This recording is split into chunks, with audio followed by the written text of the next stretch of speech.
In ons studie hierdie week gaan ons kyk na hoe sien ek myself.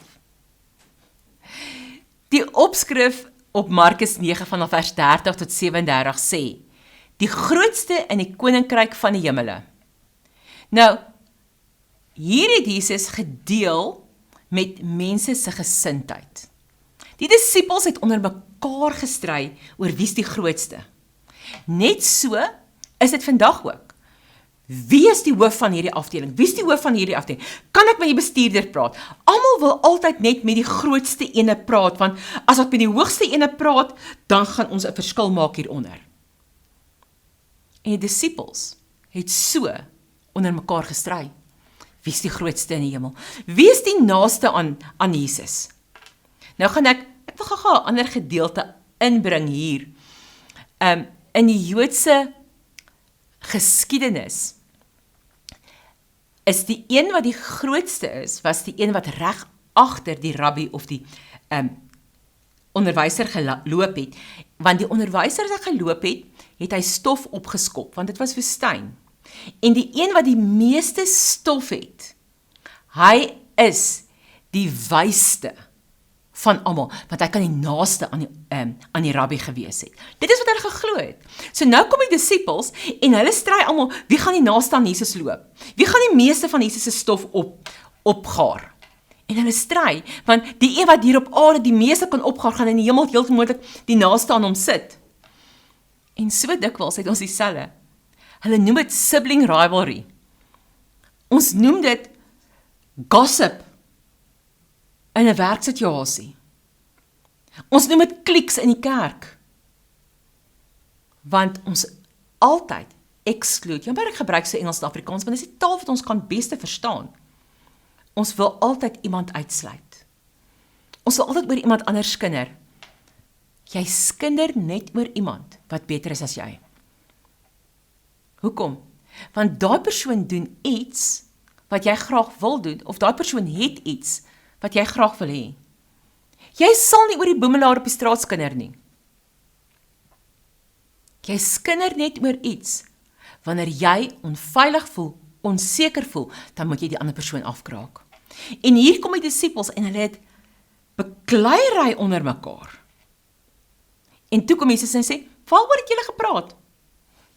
En toe bly hulle skielik stil. Ma, pa, het jy al gehoor jou kinders beklei? En dan kom jy skielik en sê, wat gaan hier aan? En dan is almal se mond skielik stil. Dan het hulle iets ingesluk wat niemand meer kan praat nie. Presies wat hier gebeur met die disippels. Sien, die disippels was maar soos kinders. Jesus moes hulle net so nou en dan in lyn weer bring. En hierdie week wil ek jy gaan dink bietjie. Vra vir die Here dat hy hierdie week vir jou wys. Met wie jy jouself vergelyk? Met wie vergelyk jy jouself? Want die oomblik wat jy jou vergelyk met iemand anders, of soos iemand anders wil wees, dan beteken dit, jy onderdruk wat God vir jou gemaak het.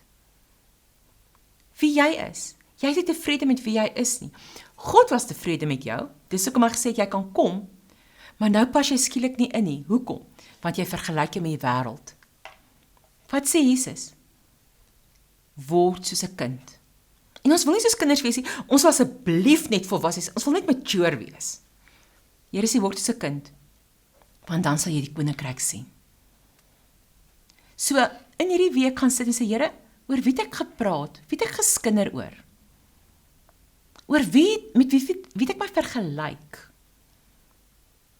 Hoekom is ek kwaad omdat ek nie daai posisie gekry het nie? Gaan vra vir die Here vir vergifnis en laat dit net gaan. En dan vra jy vir Jesus, kan ek op jou skoot sit? Kan ek soos 'n kind op jou skoot kom sit en jou hart hoor? Want dan is jy naby hom. Dan is dit nie om groot te wees om naby Jesus te wees nie.